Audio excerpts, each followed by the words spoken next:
Oke, halo semuanya, kembali lagi di Ford Hanif ya. Kali ini kita mau bawa mobil Destinator sekeluarga pulang ke Klaten. Ya, jadi soalnya adik gue lagi nikah, ya kan. Wah, kenceng banget anginnya. Adik gue nikahan, jadi gue sekeluarga itu ke Jakarta gitu kan. Nah, terus sambil gue di Jakarta, gue minjem beberapa mobil buat gue bikin video dong, biar gak kosong ya kan. Nah, salah satunya Destinator ini. Cuman Destinator ini agak beda sama mobil yang gue pinjam lainnya. Bisa kalian lihat, kaca depannya sudah pakai kaca film semua. Udah gitu kaca filmnya bagus lagi, jadi adem di dalam. Terus sebelum gue bikin video, itu mobil gue tes dulu. Jadi satu hari gue muter-muter, gue udah ke Cibubur apa segala macam pakai ini mobil. Kok enak ya Pak, besok gue balik ke Klaten naik ini aja gitu.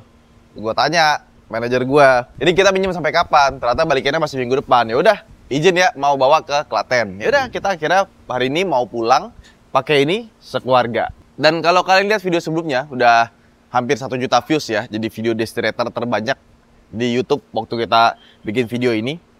Ini mobil banyak yang menyamakan dengan X-Force, padahal sangat berbeda sekali. Serius, gue udah coba parkirin, jajarin. Emang karena dia punya muka yang sama, namanya Dynamic Shield ya, kelihatannya mirip. Padahal jauh berbeda. Dari tinggi bonetnya, lebarnya, terus juga fender dan kawan-kawan tuh nggak ada yang sama sekali. Sampai lu lihat pilar dari kaca depannya itu beda banget. Nggak ada yang sama dari mobil nih. Cuma karena bahasa desainnya Mitsubishi seragam, kelihatannya jadi sama. Kelihatannya jadi kayak satu platform, tapi padahal beda semua. Gua ada buktiin. Kemarin kita foto nggak tuh yang parkir sebelah-sebelahan? Nah, kita cari Google kayak gini nih. Jadi semuanya beda. Sampai tulang-tulangan dalam ya, buka kap mesin itu juga beda. Nggak ada yang sama seperti X-Force. Jadi ini basisnya baru, benar-benar nggak ada hubungannya. Nah, tapi bahasa desainnya itu mirip-mirip yang gue bilang. Lampu depannya itu desainnya dibikin mirip, tapi keren. Gue suka. Terutama grillnya ini. Dia tuh kayak transparan, masuk ke dalam gitu. Jadi ini tuh kayak ada kacanya. Lekukannya itu ada di dalam dari si kayak akriliknya gitu. Terus kita lihat bagian lampu depannya, ini dia keren. Gue suka karena dia sudah full LED, proyektor, sama dia desainnya tuh sekarang jadi desain khasnya Mitsubishi, pakai T-shape design. Jadi emang nafas desainnya sama kayak X-Force, sama ada silver-silvernya ini. Ya, ini sebenarnya plastik tapi kelihatan kayak metal ya, karena brush aluminiumnya itu warnanya tuh keren. Nah, ke bawah ada fog lamp. Fog lampnya juga sama, dia sudah pakai proyektor LED ya. Nah, terus kalau kita lihat bagian bumper depannya sini, ya, ini tuh warnanya menunjukkan trimnya. Untuk yang Ultimate dan Ultimate Premium, itu warnanya abu-abu seperti ini ya, abu-abu metalik. Terus kalau di bawahnya Exit, dia warnanya sewarna body, ya kalau misalkan di biru, dia ikut biru juga di sini. Sama untuk yang GLS, dia warnanya hitam bagian sininya. Nah, ada parking sensor depan 4 biji ya. Sama karena mobil ini sudah punya Diamond Sense ya. Jadi dia depannya tuh dikasih radar. Jadi di sini ada radar, di atas ya ada kamera. Jadi buat ADAS-nya. Mitsubishi ngomongnya Diamond Sense. Terus kalau kita lihat lekukannya, dia tuh berotot banget tuh, lihat tuh. Wah, lekukannya tuh keren lah. Gue suka desain-desain Mitsubishi yang sekarang. X-Force tuh ganteng, ini juga ganteng. Terus ke bawah, velg ya, dia juga desainnya SUV banget ya. Jadi dia lumayan keluar offsetnya. Dan dia ukuran bannya itu 225 55 18 dari Bridgestone Turanza. Jadi emang bannya dibikin bannya comfort. Kan Bridgestone ada macam-macam ya. Ada Turanza, ada Potenza, ada lain kawan-kawan. Turanza itu versi yang buat comfortnya, jadi buat nyaman. Nah, ada overfendernya. Dan overfendernya juga padu padannya pas. Dalamnya juga linernya rapih, plastik semuanya. Ke belakang, lanjut, masih sama ya. Lekukan bodinya masih muscular. Sama bagian sini lekukannya tuh dalam. Set. Gitu. Jadi desainnya niat, dan di bagian bawahnya sini dibikin abu-abu metalik sama kayak bagian depan. Mobil ini juga punya chrome, tapi sedikit aja. Dari depan tuh nggak ada chrome sama sekali, dari samping ada chrome cuma segini aja. Bagus, karena zaman sekarang orang-orang nggak terlalu chrome yang terlalu menyala ya. Di atasnya ada roof rail, dan ini beneran bisa dipakai. Ini aluminium ya. Terus bukan pintunya, kalau dibuka tuh lebar ya. Begitu pula juga dengan yang belakang, jadi kalau kita mau akses depan belakang itu gampang. Terus kalau ke bawah lagi bisa kita lihat ya, dia tuh tinggi banget. Karena Mitsubishi tuh dia nggak mau bikin MPV, tapi dia bikin SUV yang selega MPV. Makanya meskipun dia SUV, biasanya kan SUV itu kalau dibikin 7-seater belakangnya itu kan kayak sempit gitu ya. Ini enggak. Dia tuh punya ground clearance 244 mm. Tinggi banget. Udah kayak Pajero Sport. Dan panjangnya itu 4680 mm, jadi hampir 4,7 meter, lebarnya 1,840 meter, dan tingginya 1780 mm. Nah, terus kalau lihat wheelbase dari depan ke belakang ya, itu 2815 mm. Jadi dia hampir 3 meter, gede juga. Nah, makanya seperti yang gue bilang tadi, pintu tengahnya kalau dibuka tuh gede. Jadi kalau kita mau akses ke belakang gampang. Tapi kita nggak mau bahas itu dulu ya, kita bahas belakangnya dulu. Belakang sudah pakai rem cakram, ban dan kawan-kawannya sama. Terus dalamnya juga ini linernya rapi ya. Kalau misalkan kalian pikir, ini linernya pasti plastik, enggak. Ini liner pakai karpet kayak mobil mahal. Shocknya itu tebal banget tuh, segede gini. Jadi memang salah satu kunci rahasia mobil ini suspensinya nyaman, ya itu. Dia punya shock breaker juga tebel, besar. Nah terus ke belakang, seperti ini dia desainnya. Kalau kita lihat kelengkapannya itu lengkap ya. Dia punya 4 buah parking sensor. Ada mata kucing di sini. Nah, ini ada sedikit kayak tatakan buat kaki, tapi bukan. Ini cuma buat aksen aja, ya. Sama ada sesuatu yang agak jarang. Ini tulisan Destinator-nya. Itu warnanya tuh kayak warna abu-abu batu gitu, dan tulisan Ultimate-nya juga sama, ya. Cuma logo Mitsubishi-nya ini masih pakai chrome biasa, nggak dibikin sama kayak tulisan Destinator-nya. Nah, lampu belakangnya itu bentuknya juga nafas desain barunya Mitsubishi, ya. T-shape juga. Dia punya defogger, punya wiper belakang, high mounted stop lamp, sama di atasnya ada shark fin antena. Terus pintu belakangnya, dia sudah punya hands-free power tailgate. Maksudnya hands-free adalah kalau kita di belakang, megang kunci, ya kan, set, akan kebuka. Bisa loh, sekali coba loh. Biasanya beberapa mobil yang punya begituan, dia tuh mesti berkali-kali coba baru bisa. Ini bisa. Nah, ini dia bagasinya. Dan yang seperti kalian lihat, ini versi bagasi yang lagi dilipat rata lantai. Nah, kalau misalkan tengahnya kita lipat juga, dia bisa rata lantai lagi sampai ke bagian tengahnya. Nih, lihat. Nah, bener kan? Bisa rata dari belakang sampai ke bagian tengah. Dan cara ngelipatnya gampang banget. Terus, kalau misalkan kita pengen ke belakang gitu ya, dia tuh udah pakai one touch tumble. Dan pegasnya tuh, gue suka dari Mitsubishi ya. Kayak expander gitu ya. Tuh. Kita nggak usah pakai tenaga. Langsung bisa kelipat dengan mudah. Set, mundurin lagi, tinggal naikin. Ini anak kecil aja juga bisa gitu. Jadi nggak perlu orang dewasa yang wah berat banget. Ini nggak, tinggal set, gitu udah bisa. Dan dia juga punya sudut recline ya. Ini yang paling belakang, sama ini yang paling tegaknya. Nah terus untuk ngebuat dia bisa jadi rata lantai kayak gini ya, tentu saja dia harus diratain. Kalau nggak, dia agak jeglok gitu ke bawah. Nah sama dia dikasih tutupan sama kayak expander. Ya, dan lihat dong, ini gede. Ada 1, 2, 3. Ada 3 separasi ya. Dan sebelah kiri kanannya itu ada selah buat naruh sesuatu. Plus di sini ada. Nah, ini ada dongkrak, ada toolkit, tapi yang bikin salfok itu. Ini mobil emang dibikin kayaknya premium sama Mitsubishi ya. Lihat tuh. Dikasih peredam. Jadi biar peredaman kabin itu nggak cuma di depan doang sampai ke belakang. Ini busanya tebel. Busa akustik nih, biasa dipakai Om Yanto buat kontes audio. Bahkan kalau kita lihat di sini juga, nih, bagian rodanya itu dikasih tuh peredam. Yang ini tebel loh, peredamnya di sini. Jadi Mitsubishi tuh kayaknya serius ngasih peredaman kabin yang bagus buat di mobil. Tutup lagi.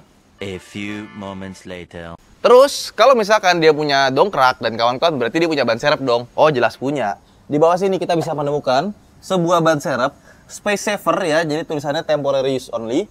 Dan kalau buat ngebuka, ini kita buka aja di sini, ya. Nanti di bagian sini tuh ada kayak pintu kecil yang bisa kita buka. Nah, ada baut nih. Tinggal kita putar aja, nanti dia akan turun, ngeluarin si ban serepnya di bawah.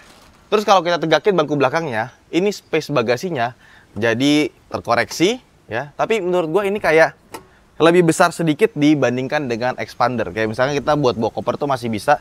Dia cukup panjang, ya. Tapi bagian atasnya ini dia tuh agak sedikit landai si kacanya. Jadi bisa diisinya tuh sampai sini aja, nggak bisa sampai atas. Kita tuh sekarang kita cek bagian interior seperti apa. Let's go. Kenceng banget anginnya di luar, astagfirullah. Ini panoramic sunroofnya.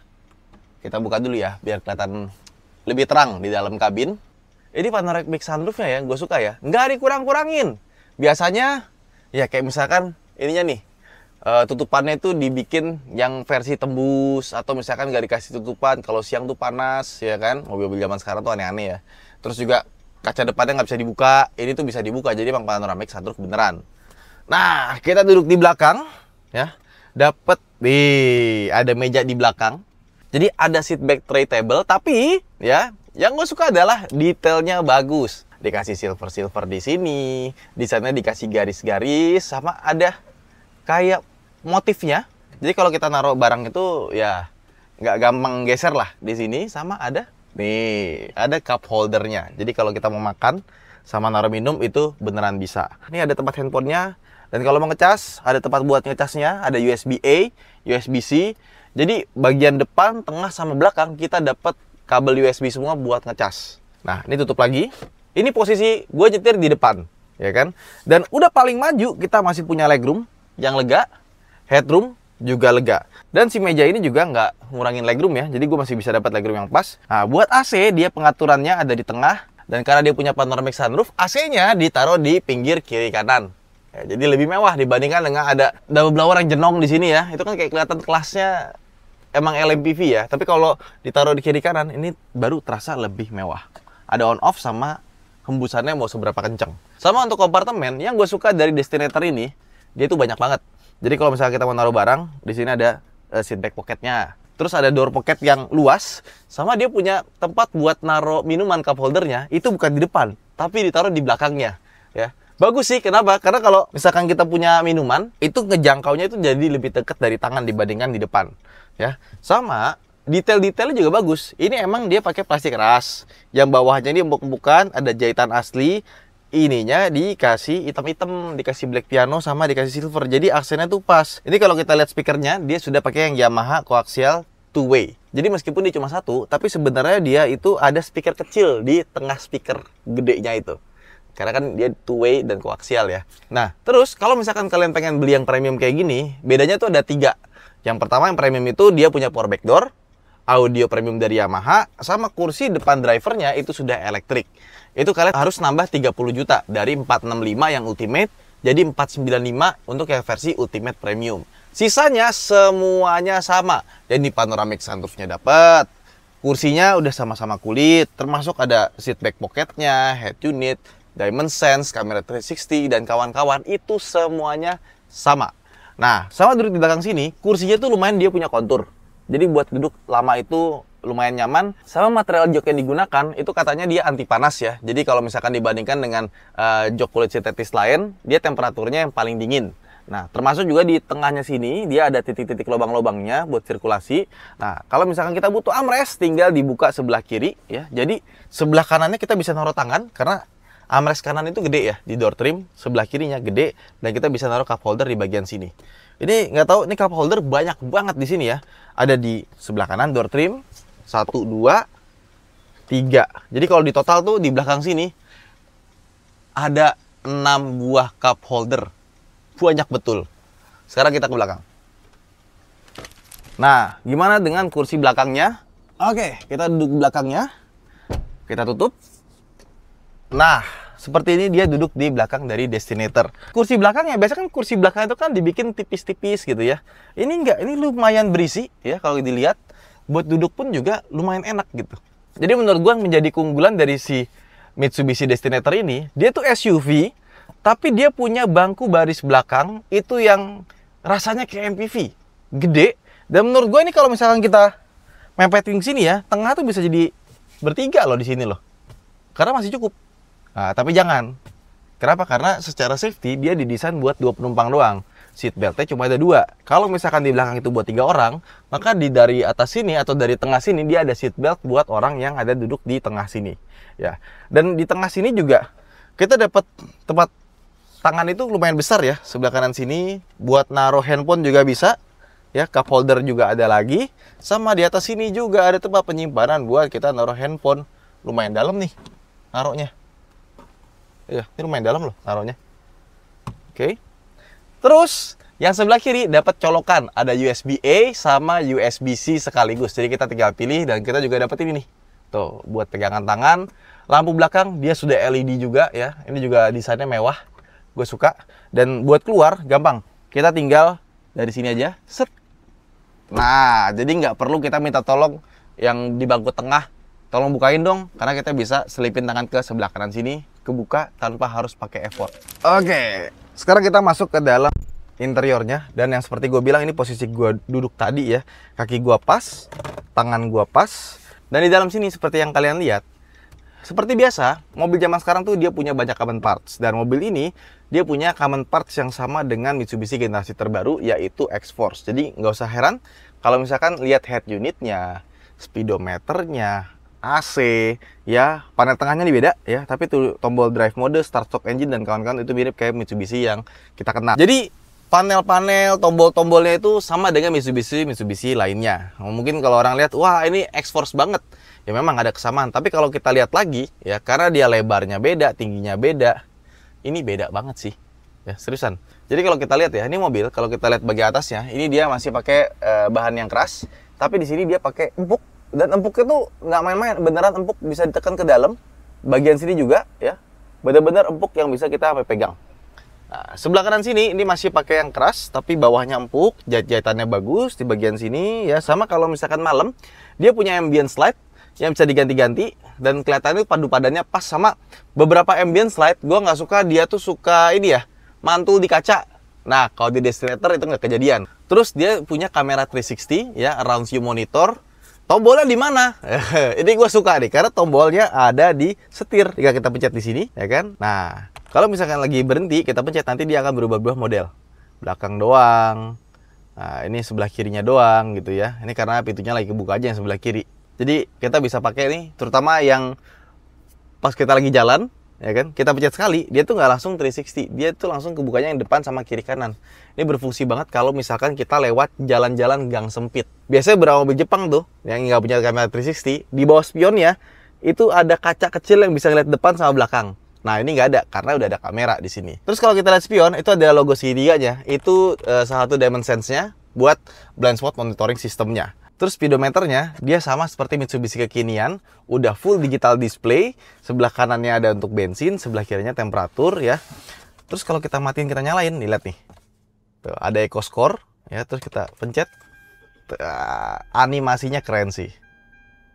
Nah, seperti itu dia bentuknya ya. Si digital displaynya ini itu juga nyambung sama head unit. Jadi kalau misalkan ini kan yang buat audio displaynya itu kan 12,3 inci Android Auto. Biasanya kalau Android Auto itu kan nggak nyambung sama tengahnya ya. Di sini kita bisa lihat nih. Itu lagunya siapa, yang nyanyi siapa, albumnya apa, itu bisa kelihatan. Nah, ada direction, tapi bukan petunjuk arah. Dia itu kompas. Terus sebelah kirinya driving range dan kawan-kawan, nanti kita reset ya. Terus ada AYC plus wheel control. Jadi khasnya Mitsubishi ya, mulai dari Lancer Evolution sampai sekarang itu masih dikasih. Pas kita belok gitu ya, kita sambil gas, nanti dia akan distribusi tenaga itu ke bagian ban yang paling luar pada saat kita belok lebih banyak dibandingkan dengan yang dalam. Ya akhirnya belok bisa lebih sharp. Tapi di luar dari itu, ini mobil ternyata waktu kita pakai putar balik, dia ternyata bagus loh, 5,4 meter doang pas kita pakai putar baliknya. Ke bawah lagi ya. Display type, nah dia ada dua nih ya. Nah ada yang kayak gini, yang minimalis, sama ada yang tadi, yang ada RPM-nya di atas gede. Ininya bagus ya, animasinya ya. Dan di sebelah kanan, karena dia sudah pakai DimenSense, dia ada adaptive cruise control, tapi lane keep assist belum ada. Sama ada buat ini, pergi ke Klaten. Klaten berjarak 6 jam, 45 menit dari lokasi Anda dengan mobil dalam lalu lintas sepi. 6 jam 58 menit ya. Kita start aja, tapi sebelumnya kita panggil istri sama anak buat masuk ke dalam mobil. Ini sebelum kita keluar, di sebelah kanan ada buat auto start stopnya dimatiin dari sini, power back door, sama ada buat ngatur ketinggian lampu. Nah, di bawahnya lagi dia ada tempat buat laci-laci ya. Sama dia tuh punya wallpaper yang bisa diganti-ganti gitu kan. Ada yang gambar ikan lah, apa segala macam. Tapi gue paling suka itu yang bentuknya backgroundnya kayak gini. Dia tuh paling kontras aja, jadi backgroundnya nggak ganggu tampilan depannya. Dan dia juga sudah pakai Apple CarPlay, Android Auto, sudah wireless, jadi tinggal kita pencet ini, set. Nah, langsung berubah jadi Android Auto ya. Dan kalau kita mau setting-setting ya, gue tuh nggak pernah masalah kalau misalkan head unit itu gede layar semua. Yang penting tombol-tombolnya yang krusial itu nggak ditaruh di dalam layar gitu. Nah, Begitu pula juga di mobil ini. Kayak misalkan kita buat lampu, settingannya semua lengkap di sini. Ada autonya sama auto high beamnya. Terus sebelah kiri juga wipernya juga ada. Dan kalau buat gua cukup ditaruh di auto, nanti dia bisa nyapu otomatis karena dia punya rain sensor. Ya. Terus sebelah kanan sini dia punya sekarang ya kita punya tombol shortcut kayak begini buat spion, itu rasanya jumawa. Karena mobil-mobil zaman sekarang layarnya gede-gede tapi nggak bisa. Harus buka-buka dulu di menu. Ya ini nggak usah. Ambil nyetir, tinggal diraba dikit, pencet, nutup. Ya, terus AC pun juga tombolnya lengkap. Nggak ada yang ditutup-tutupin. Nggak ada yang perlu kita buka dari head unit. Semuanya ada di sini. Tombol AC buat dual zone, kalau misalkan mau kita sync tinggal pencet sync, set langsung sama ya. Mode buat ke kepala, kaki ya kan. Ini kecepatannya. Terus ini sirkulasinya, dan sirkulasinya juga nggak kayak mobil-mobil modern sekarang yang tahu tiba-tiba suka ngambil dari luar dadakan gitu ya, kan nyebelin ya. Ini udah kita pencet sekali dia akan ngambil sirkulasi dari dalam terus, nggak ganti-ganti, karena kalau ngambil dari luar itu pasti bau. Ada autonya. Ini agak beda nih, ada dry-nya, dimana kalau pakai dry ini itu bisa bikin kabin tuh nggak jadi lembab ya. Defogger depan, max cool, rear defogger, sama ada memori. Jadi kalau misalkan kita setting, misalkan kita pengen memori kita tuh sinnya dimatiin, yang kanan tuh 18 setengah, yang kiri 20. Kita pencet memori yang lama, nanti dia akan nge-save. Nah, udah nge-save kan dia. Nah, kalau misalkan habis dipakai sama orang, berubah-berubah gitu kan, jadi berapa, kita misalkan pengen balikin lagi, pencet aja memori, langsung balik. Nah, nggak tahu ya, ini berfungsi bagus, cuma kenapa nggak semua mobil punya fungsi memori ginian di AC? Menurut gua memori di AC itu bakal lebih berguna dibandingkan dengan memori yang ada di kursi. Nggak tahu sih. Kalau menurut kalian gimana? Menurut gua sih iya sih. Gua lebih sering pakai memori AC ketika udah pakai X-Force. Gua ada X-Force ya. Ada siapa nyetel, gua pencet aja memori, teng, selesai. Nah, atas dia ada kaca, ada lampu ya di sun visor-nya, dan sun visor-nya ini gede sekali. Sama kalau misalkan matanya di samping, kita tinggal geser seperti ini ya. Jadi ini gede sun visor-nya. Terus di sini ada indikator buat seatbelt belakang, lampu udah LED semua ya. Ada SOS-nya karena dia ada SIM card-nya, jadi bisa terhubung sama Mitsubishi Connect. Kita bisa cek mobil dari mana dan kawan-kawannya ya. Ada pengaturan buat sunroof itu dari sini. Spion sudah pakai elektrokromatik. Terus kalau untuk yang versi audio dengan Yamaha, di sini ada tulisan Yamaha-nya ya. Dan untuk teman penyimpanan, mobil ini melimpah. Sebelah kanan door pocket-nya gede ya. Terus di sini ada laci, mungkin buat taruh kartu-kartu atau semacamnya. Sama di sini ada tempat buat penyimpanan, cup holder. Terus di sini ada glove box. Sama iya, ada tempat penyimpanan dengan maksimum 2 kilo. Cocok nih buat naruh-naruh sepatu atau sendal dan kawan-kawannya. Di sini juga, nah, sudah soft opening, bisa buat naruh-naruh barang, termasuk ada tempat buat naruh kartu di bagian sini. Nah, terus dia kan sudah pakai high console, modelnya floating, tapi ternyata dia nggak tembus. Dia cuma sebelah kiri doang, sama sebelah kanan bisa naruh barang-barang, kayak misalkan dompet atau semacamnya, atau handphone ya. Dan untuk push start stop engine button ya, dia di bawah sini. Drive modenya ada 5, ada tarmac, ada normal, wet, gravel, tarmac, sama mud. Nah, Mitsubishi itu nggak naruh sport mode. Sport modenya itu ada di tarmac. Jadi kalau kalian pengen lebih agresif, langsung masukin di tarmac aja. Berasa sih pas kita nyetir di tarmac, itu RPM segala macamnya itu sama transmisinya dia akan lebih sigap. Nah, sekarang kita pakai di normal aja. Nah, terus di sini ada colokan USB-C sama USB-A, dimana dia itu kalau malam nyala ya. Jadi kalau kita mau nyolok itu nggak perlu nyari-nyari susah gitu, udah ada di sana. Oke, sekarang kita mau masukin barang-barang dulu, manggil keluarga gue di atas, biar kita bisa langsung jalan ke Klaten sekarang. Nanti kita akan coba gimana rasanya kalau misalkan di tol MBZ ya, karena di MBZ kan tahu sendiri ya gimana ya. Let's go!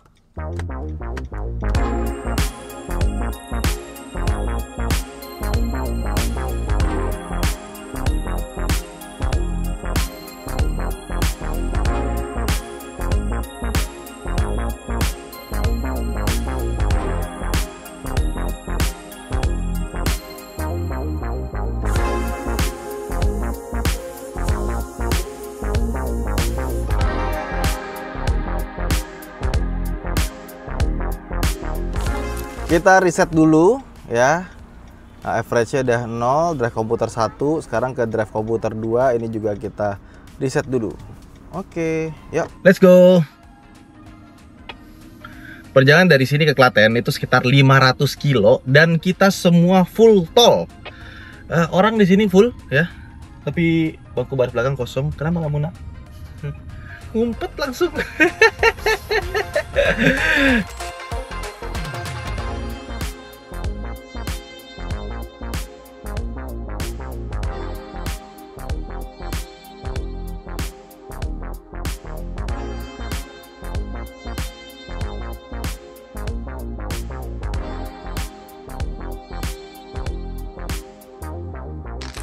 Nah, sekarang kita udah nyampe di tol MBZ. Ini tol yang menurut gue jadi benchmark lah, mobil tuh nyaman apa enggak di kecepatan tinggi ya. Karena jalan di sini gubrak, ya kan? Tapi untungnya ya, ini mobil seperti yang gue bilang di video sebelumnya. Oh itu kan gue sempat bikin video nyobain ini mobil, tapi jaraknya cuma segitu-segitu aja lah di proving ground yang di Mitsubishi di Senayan Park gitu kan. Nah, ketika kita pakai di luar kota seperti ini, jarak jauh, ini baru ketahuan mobilnya enak apa enggak. Dan memang mobilnya dia tuh comfort oriented. Jadi suspensinya itu ngayun, tapi pas ayunannya. Dan ketika kita lihat sambungan gini nih, nah aman kan?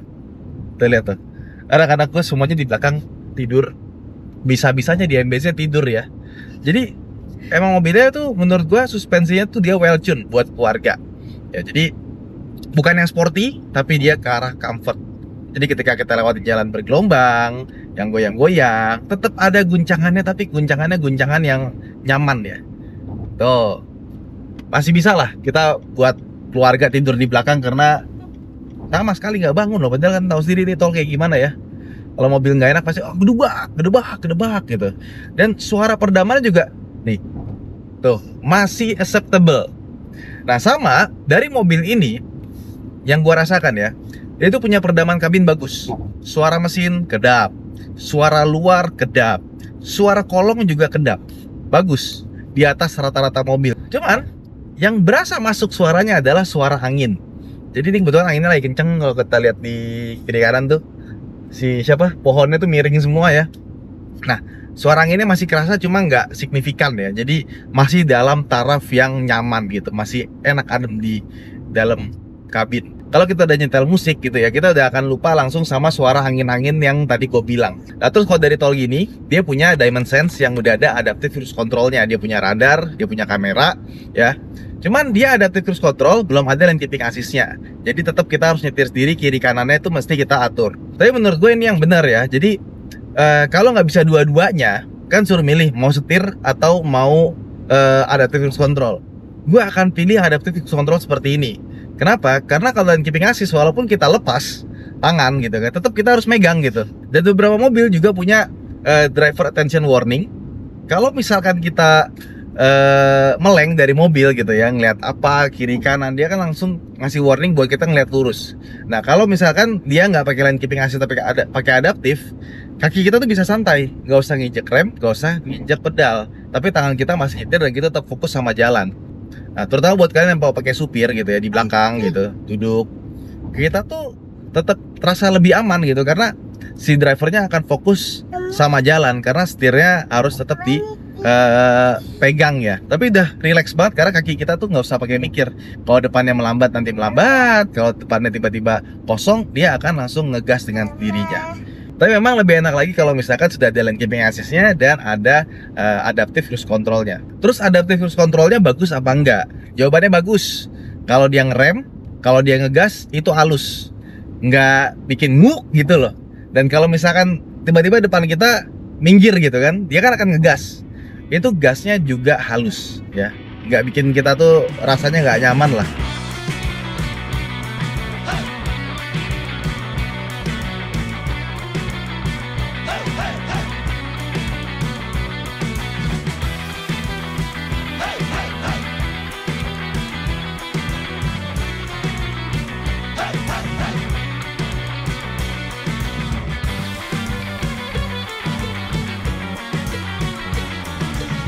Tidak terasa kita sudah jalan sekitar berapa jam yang? 3,5 jam. Lebih dong. 4 jam. Tadi kita berangkat sekitar jam 11. Jam 12 kita mampir di rest area KM57. Habis itu kita jalan lagi. Sekarang sudah jam 5. Ya. Ya kan berarti udah 6 jam, dan 6 jam gitu. Bener dong? Jam 11, 12,5, 6 jam. 6 jam ya. Begitulah kalau memang kita bareng keluarga anak-anak, kecepatan nggak bisa kenceng ya. Gue tadi paling kenceng 120, tapi rata-rata cruise control di 100 aja. Dan kita banyak mampir tentu saja ya, makan, minum, ke WC. Dan kalau mampir itu nggak bisa cepet juga. Dan mobil ini juga beberapa kali waktu kita lagi mampir berhenti, itu nggak kita matiin mesinnya karena ada anak-anak di dalam yang lagi tidur. Tuh, ada yang lagi tidur di situ ya. Kita dapat sekarang average-nya 14,7 km per liter ya. Which is sebelumnya itu kita dapat 15-an, tapi karena kita ada berhenti rest area dan gak dimatiin, turun ya sekitar 0,3 0,2 ya. Ya tapi kan nggak mungkin dong kalau kita jalan terus ke Klaten 7 jam jalan terus ke Klaten sekitar 2 jam 50 menit lagi ya. Terus gimana rasanya setelah kita coba jalan panjang seperti ini? Kita komentar dari kursinya dulu. Kursinya ini dia tuh konturnya tuh berasa dan dia cukup lebar ya. Jadi beberapa kursi itu side supportnya tuh sempit, bikin agak sporty. Yang ini dibikin lebar, kayaknya emang didesain buat jarak jauh biar kita tuh bisa santai gitu di kursi ini. Dan posisi duduknya buat gue sih cocok ya. Jadi ketika dipakai jarak jauh gini, buat gue kursinya pas ya, nyaman ya, nggak terlalu sporty, tapi emang buat jarak jauh ini kayaknya emang mobil keluarga sih ya. Terus juga visibilitasnya so far so good. Pilarannya ini juga bagus ya, dia ditarik ke belakang walaupun dia tebal tapi visibilitasnya enak. Dan kalau kita lihat belakang ya, beberapa mobil zaman sekarang dibikin kayak landai-landai. Terus kalau kita lihat belakang ini pakai spion, kacanya tuh kayak sempit banget ya visualnya. Ini tuh enak, gede, depan ngeliat bagus, kanan juga bagus. Pokoknya untuk visibilitas ini mobil nggak ada komplain. Nah kemudian mobil ini punya driving position yang menurut gua tinggi ya untuk mobil di kelasnya ya. Jadi emang SUV-nya tuh meskipun dia SUV yang monocoque, tapi nggak bisa disamain sama SUV monocoque lainnya tuh yang rasanya kayak sedan-sedan yang pendek-pendek. Ini tinggi. Jadi pas kita duduk itu di atas ya, rasanya kayak kita naik Pajero Sport dibandingkan dengan SUV yang monocoque gitu. Ya memang sih waktu kita duduk gitu ya, udah dikebawahin dia tetap tinggi ya posisi duduknya. Jadi kalau kita lihat tuh kap mesin depan tuh kelihatan semuanya. Terus juga dashboardnya rendah. Buat driving ini emang enak sih buat jarak jauh. Nah terus gue baru sadar juga indikator buat kunci pintu, nah sekarang itu benar-benar gak ada. Jadi indikator buat kita tahu ini pintunya ngunci apa nggak ada di atas sini. Ya jadi ada lampu nyala lagi ngunci, nah berarti itu pintunya semuanya ngunci. Kalau dibuka tinggal pencet di sini. Nah tapi langsung otomatis kunci karena dia sambil jalan gini. Karena emang untuk urusan safety, Mitsubishi juga di Destinator ini nggak pelit ya. Kayak misalkan airbagnya ada 6 gitu kan, blind spot monitoringnya juga ada, all around view monitornya juga ada. Terus juga kalau misalkan kita lagi lampu merah ya kan, mobil depan kita maju nih, nah dia ngasih tahu juga tuh, woi maju woi, ada tulisannya di speedometer.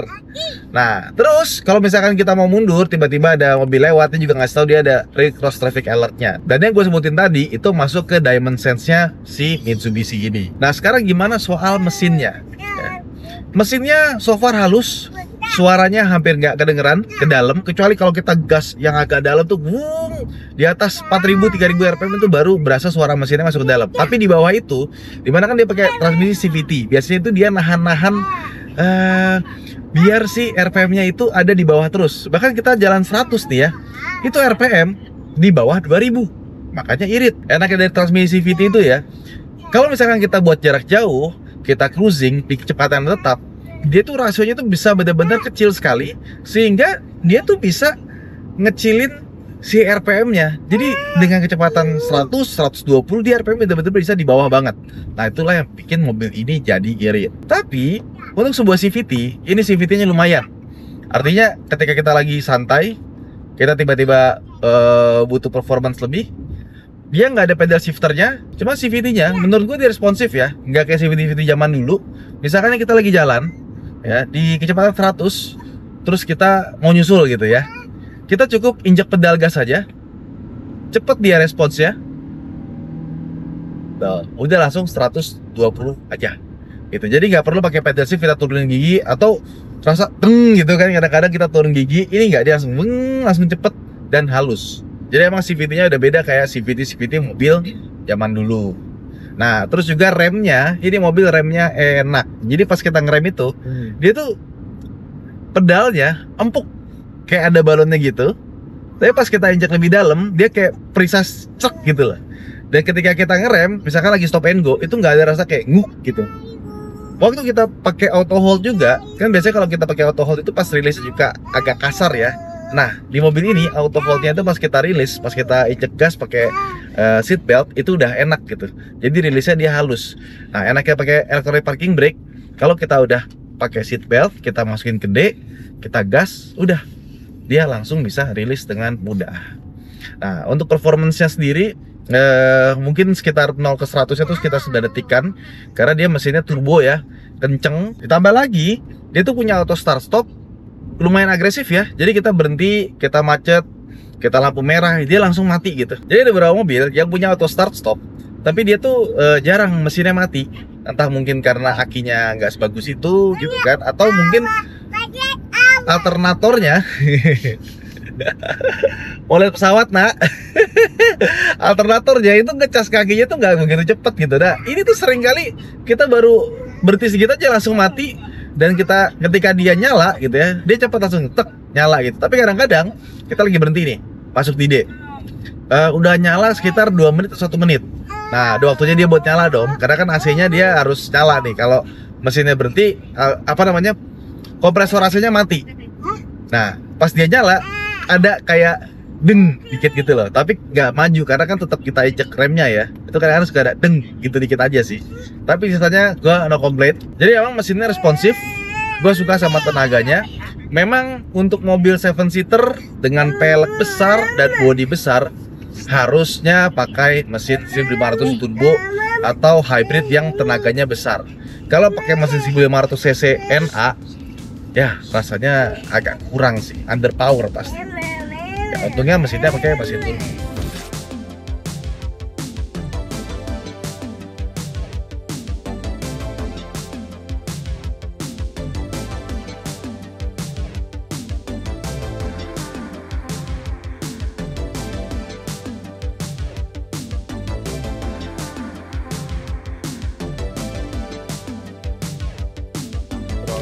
Ya, istirahat lagi. Sekarang jam 17.40 ya. Ini rest areanya ada musiknya, suaranya kencang banget. Dan lihat tuh, banyak burung di atas. Nggak tahu lagi ada apaan. Oke, kita buka kap mesin ya. Wih, kap mesinnya dia cukup berat ya, karena besinya lumayan tebel, nggak tipis-tipis gitu. Dan kalau kita lihat juga rapi, semuanya dicat, nggak ada yang belang-belang. Terus mesinnya ini mesin yang sama seperti Eclipse Cross, tapi ini next generation-nya. Tapi yang paling kelihatan jelas dia tuh pakai water to air intercooler. Jadi intercoolernya ada di atas, ada selangnya sendiri, dan cairan coolernya beda. Ya, jadi yang buat radiator di sini, terus ini yang buat intercoolernya. Pakai intercooler kayak gini, itu bagusnya dia nggak cuma bekerja di kecepatan tinggi aja pas lagi banyak angin, tapi waktu lagi macet-macetan dan kawan-kawannya, dia tetap juga bisa ngasih udara yang dingin ke dalam intake mobil. Jadi ibaratnya pembakaran nih, yang masuk udaranya panas. Nah, itu pasti jadi bikin boros karena tenaganya pasti berkurang. Ketika dingin jadi bagus. Dan ini sebenarnya kalau misalkan dikasih cover, ini pasti jadi lebih bagus lagi. Oke, let's go. Sekarang kita tutup aja. Terus ini perjalanan masih sekitar 2 jam lagi, karena sekarang ini di rest area 379. Biasanya gue kalau keluar kota kebanyakan berhenti di 379 ini. Masjidnya bagus, gede, bulat. Dan gue juga pernah nginep di hotel situ tuh. Jadi waktu itu lagi sama keluarga juga ya kan. Terus karena ngantuk tengah malam, udahlah 2 jam sih nanggung, cuma daripada beresiko ya, daripada kita ngantuk, kita ke hotel. Besok pagi langsung jalan lagi kita ke Klaten. Ya, mampir dulu.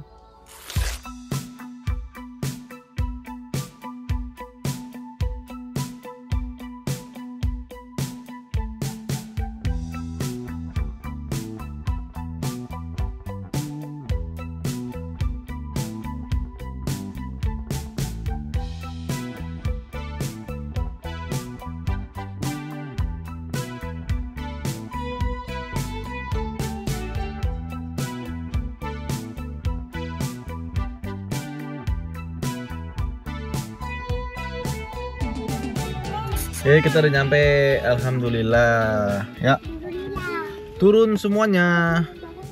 Oke, ini kita lihat dulu kita dapat berapa.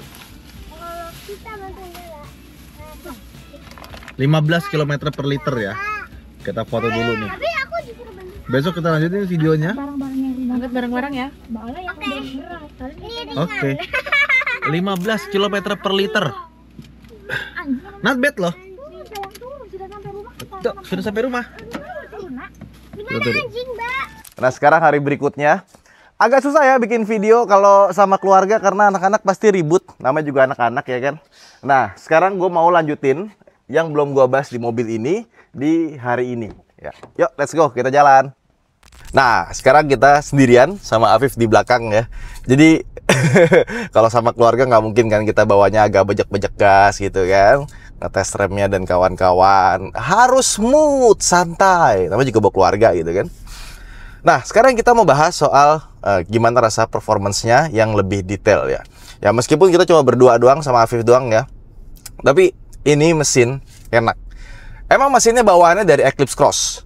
Sama persis, cuma ini next generation-nya yang udah dikembangin. Akhirnya, dia punya tenaga lebih besar dibanding Eclipse Cross. Dan juga transmisinya. Gue ngerasa ini transmisi CVT-nya bagus ya. Nih, kita dari diem, kita gas. Nggak perlu waktu banyak, halus. Tuh. Dan dia tuh ada shiftingnya dikit gitu. Jadi, gue pikir dia bakalan linear gitu ya, kayak Mirage gitu kan. Ternyata dia pas kita gas, dia ada shiftingnya, deng. Dan shiftingnya juga berasa, deng gitu. Ada upshiftnya dia naik gigi gitu. Padahal CVT, jadi tetap ada virtual gear change-nya. It's good, gue suka ya. Dan kalau kita masukin ke B, dia langsung masuk ke RPM lebih tinggi. Ini lagi jalan santai aja 3000 ya RPM-nya ya.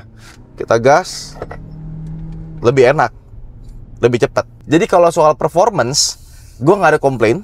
Karena dia nggak cuma kenceng, tapi dia juga responsif. Jadi dia tuh nggak cuma di atas kertas tinggi tenaganya, tapi pas kita coba pun juga performance-nya memuaskan. Dan performa tadi itu disalurkan ke tenaga roda depannya. Nah, gas, top steer-nya masih ada terasa dikit ya karena gede tenaganya. Tuh, udah 90 aja. Enak sih. Nah, terus gimana soal konsumsi bahan bakarnya? Jadi kemarin mobil ini sebelum kita bawa ke Klaten ya, itu di hari sebelumnya gue udah pakai jalan-jalan muter-muter ke Cibubur ya, dan kawan-kawan kena macet. Ya begitulah sama Coveri gitu ya. Gue dapetin 112 km per liter. Dimana menurut gue cukup oke. Dan gue pikir ya, dia kan bakal boros ya karena 1500 cc turbonya gede gitu kan. Dan biasanya mesin turbo itu buat stop and go lebih boros karena udara yang masuk ke dalam intake, ke dalam ruang bakar tuh lebih panas karena ada turbonya tadi. Nah, makanya si Destinator itu dia pakai water to air intercooler. Dimana kalau misalkan mobil bensin dikasih turbo stop and go, itu pasti karena turbonya muter ya, dia pasti udara yang masuk panas. Nggak kayak mobil biasa. Nah, tapi ketika dia pakai water to air intercooler, dia kan didingininnya itu bukan karena angin, ya kan, karena air yang berputar kayak radiator. Makanya pas kecepatan rendah pun dia udah berfungsi. Jadi waktu kita stop and go, udara yang masuk itu udah lewat intercooler yang lebih adem. Makanya pas kecepatan rendah itu ternyata untuk mesin turbo 1500 itu nggak boros-boros banget gitu. Bisa gue bilang ini iritnya kayak CR-V turbo lah ya. Jadi masih acceptable banget. Even dibanding 2000 cc NA, menurut gua ini masih lebih irit. Jadi setelah kita coba, buat teman-teman mungkin yang pakai expander cross terus upgrade ke Destinator, itu konsumsi bahan bakarnya itu nggak jauh beda gitu loh. Cuman ketika kita butuh tenaga, kita butuh nyusul, kita butuh agak kenceng, nah mesinnya baru terasa enak, nggak underpower. Tapi ya wajar mobil seberat gini ya. Kebayang kalau misalkan dia dikasih mesin 1500 cc NA, itu pasti lemotnya kayak apa. Even dikasih mesin 2000 cc NA pun gua rasa juga masih lemot ya, karena ini mobil gede ya, bannya juga besar. Emang paling benar harus dikasih mesin 1500 cc turbo atau mesin NA 2500 cc. Tapi kalau dikasih mesin NA 2500 cc, gua rasa akan lebih boros dibandingkan dengan mesin 1500 cc turbo. Jadi menurut gua ada good choice lah. Tinggal kalau misalkan Mitsubishi mau bikin mobilnya lebih irit ya, Mitsubishi harus offering versi hybridnya. Nah, terus gimana soal handlingnya? Seperti biasa Mitsubishi kalau bikin mobil ya, handlingnya itu salah satu yang gue suka. Kenapa? Karena dia precise. Udah gitu dia pakai electronic power steering, tapi dia punya ini loh, bobotnya tuh pas lagi pelan dia enteng, pas lagi kenceng dia bobotnya juga pas, jadi nggak bikin kita lari-lari. Handlingnya mantep lah. Untuk body roll tetap ada ya, kayak misalkan dia mobil tinggi, otomatis center of gravity-nya juga nggak rendah. Ya udah gitu suspensinya empuk. Mobilnya itu di form faktornya SUV tapi rasanya tuh kayak MPV gitu. Jadi dalamnya tuh nyaman, empuk, dibawa kenceng juga stabil ya kan. Pokoknya kalau kalian bawa keluarga kalian nggak bakal komplain deh. Even sampai duduk di bangku baris belakang itu nggak bikin mabok yang gubrak-gubrak gitu loh. Jadi emang buat jarak jauh, buat kita jalan-jalan itu enak gitu buat penumpang yang nggak cuma buat si drivernya. Kalau body roll tentu saja masih berasa lah ya. Mobil segede gini, tinggi, empuk, ya kan. Tapi masih acceptable dan nggak dalam kadar yang membahayakan gitu. Kalau misalnya kita belok ke kecepatan tinggi gitu ya, itu masih berasa tapi nggak membahayakan. Kita tuh masih rasanya pede ketika kita nyetir di dalam. Padahal dia punya suspensi itu, kalau diperhatiin ya, dia tuh travelnya panjang loh. Jadi pas goyang tuh, deng, itu tuh kerasa ayunannya pas gitu ya, empuk. Mobil zaman sekarang kan rata-rata kalau kena bump dikit tuh kayak ada mikro-mikro itu berasa banget tuh di jalan. Ini enggak, ini pas. Ditambah lagi kalau kita ngomongin soal kadar aman ya, dia udah dilengkapi dengan electronic stability control, ada AYC-nya juga khas Mitsubishi. Jadi pas kita belok sambil kita gas, dia itu bisa ngasih torsi itu ke ban luar. Misalkan kita belok kanan, ban luarnya kiri kan, dia ngasih torsinya lebih tuh distribusinya. Ya jadi lebih bagus lah. Dan ngomongin soal safety, dia juga aktif safety-nya sama pasif safety-nya tuh lumayan. Kayak misalkan nih, dia airbag-nya ada 6 ya kan, ada blind spot monitoring. Terus kalau misalkan mobil depan maju, kita belum maju, dia ada warning-nya. Terus juga kalau misalkan depan kita mau nabrak, ada forward collision warning-nya juga, sampai dia bisa ngerem juga. Termasuk juga blind spot monitoring di belakang ya. RTCA, Rear Cross Traffic Alert, itu juga ada. Jadi cukup lengkap lah. Tapi ya pintar Mitsubishi ya.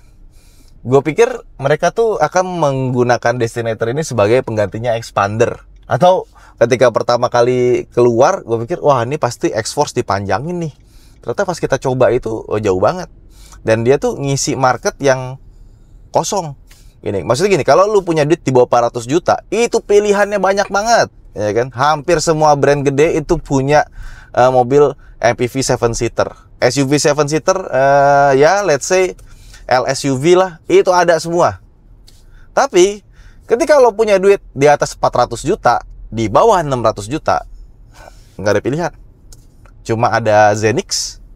Nah, Mitsubishi bikin Destinator. Tapi kalau ditanya mendingan Zenix apa Destinator, gue kayaknya pilih Destinator ya. Terus juga ini tuh kayak ngasih pilihan buat orang-orang yang punya budget pengen beli X-Force, HR-V atau semacamnya gitu kan. Destinator tambah kursi belakang, mesinnya turbo, lebih kenceng, nyaman lagi. Ini tuh kayak ngebuka market baru. Oh iya, nanggung ya, mendingan gue beli yang langsung 7-seater aja.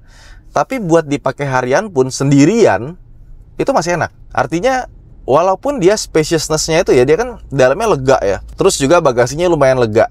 Nah, ketika kita nggak butuh bangku belakangnya, tinggal direbahin aja, udah dapat SUV yang gede gitu, yang proper.